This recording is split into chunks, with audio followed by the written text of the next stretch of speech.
Hello, it's day 53, and I want to talk about meal plans. Yes, I know everybody talks about their meal plan when they go on a diet. Today's my turn, okay? Because I've noticed something about myself. I have really poor impulse control when it comes to food. Over the course of these past couple weeks doing these videos, I have noticed that my weight is fluctuating, but it's fluctuating within a 5 to 10 pound range.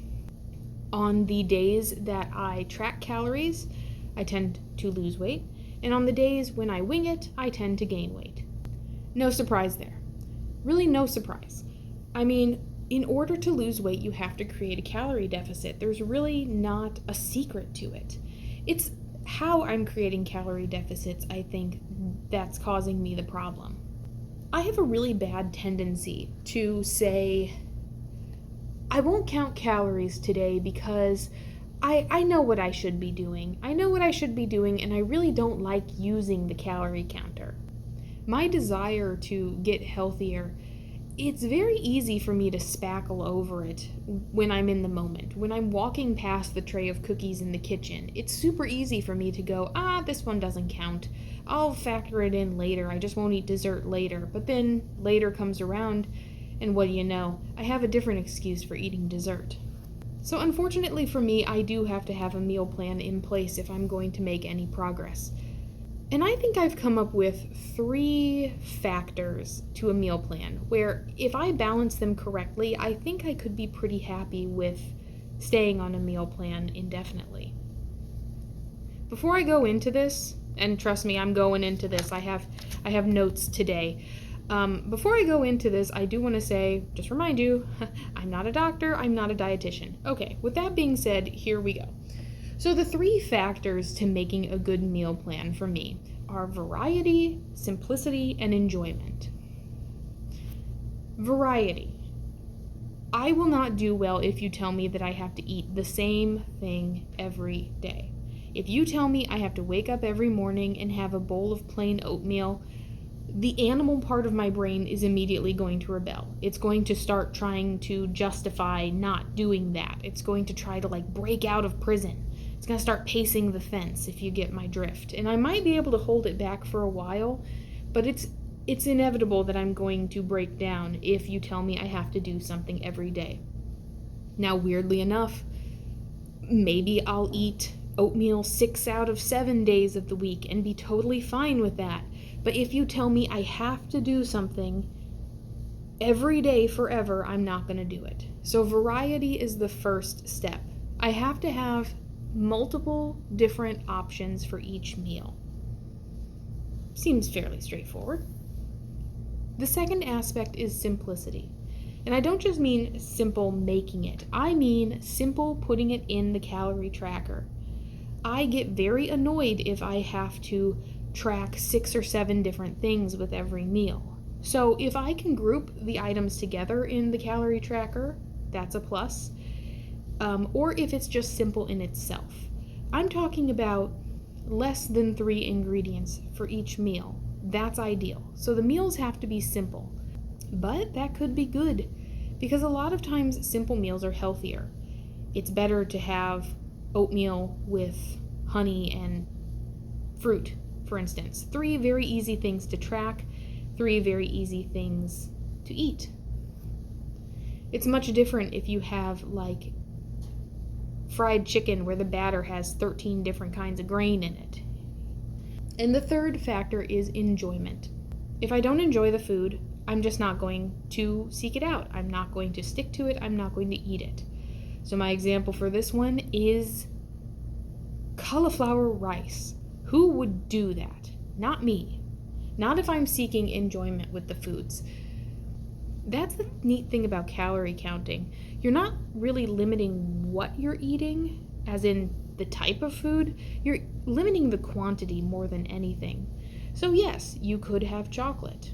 You can't have 800 calories of chocolate. I guess you could, but it's counterproductive. So variety, simplicity, enjoyment. So within those parameters, I also have to think about how many calories I'm eating per day. If I put myself down as a sedentary office worker who's kind of lightly active during the week, most of the calorie tracking software that I've tried tells me that I should be eating somewhere between 1,200 calories and 1,500 to 1,600 calories if I'm planning on losing weight. So I should be able to break those calories down in any way I want. And as long as I'm consuming less than what I'm burning, I will lose weight. Doesn't matter if I eat at midnight or if I eat at 7 a.m. It's fine, theoretically. So within those parameters, I have created 3 separate calorie breakdowns for the day. Again, this is for the sake of simplicity, so that I can just think the amounts of calories that I need to be eating at any one time in the day. So the first configuration is the one that I'm planning on as a normal day. So this configuration has 200 calories at breakfast, 400 calories at lunch, 200 calories for a snack, and 600 calories at dinner, for a grand total of 1,400 calories. I've broken it down this way because I've noticed I don't get hungry in the mornings. I never want to eat in the morning before like 11:30 in the morning. Like, when most people are starting to think about lunch, that's when I start getting hungry. But if I skip breakfast early, because remember, I get up very early for the sake of farming. If I skip breakfast, I end up hangry. I show up at work kind of just mad, and just not pleasant. And I also tend to crash at the gym. So that's not ideal. I need to eat at least something in the morning. So I've got just a very light breakfast in mind. This would be like some cottage cheese. Simple. And I like cottage cheese. Configuration 2 is what I'm calling the not hungry day. Some days I just am not that hungry, typically on Mondays, weirdly enough.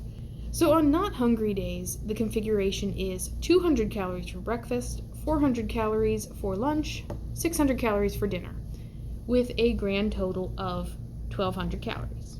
Again, easy. Nice, easy numbers that I can stick to. But I also know myself. I know that there's days when I'm just not going to be able to stick to a deficit. And so I have a day of maintenance planned as well. The third and final configuration is maintenance day, which has 400 calories for breakfast, 500 calories for lunch, 300 calories for snack, and 800 calories for dinner, with a grand total of 2,000 calories. This would be a Friday. So ideally, I'll be sticking to a normal day configuration of about 1,400 calories, with random days added in of either more or less depending on how I'm feeling. I think for me, the problem in the past is telling myself that every day has to be exactly the same. Every day I have to eat the exact same thing, do the exact same amount of calories. But weirdly, this is an area that I think intuitive eating has it correct. Your body's not really a furnace. Different factors play into how much you want to eat or how much you need to eat during a day. Like, let's say I swim a mile, right? But then I get home and my dog is really feisty, so I take her for a couple-mile walk. I think that old me would still expect that I should only eat 1,200 calories on a day like that. And really, if I lay it out like that, it seems a little bit immature to think that every single day has to be perfect.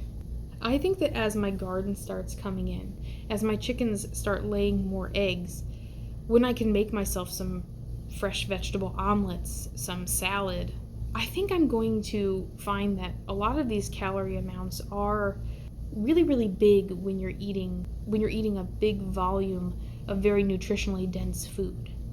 So this is what I'm going to be trying for the next couple weeks. I'll report back to you on how it works.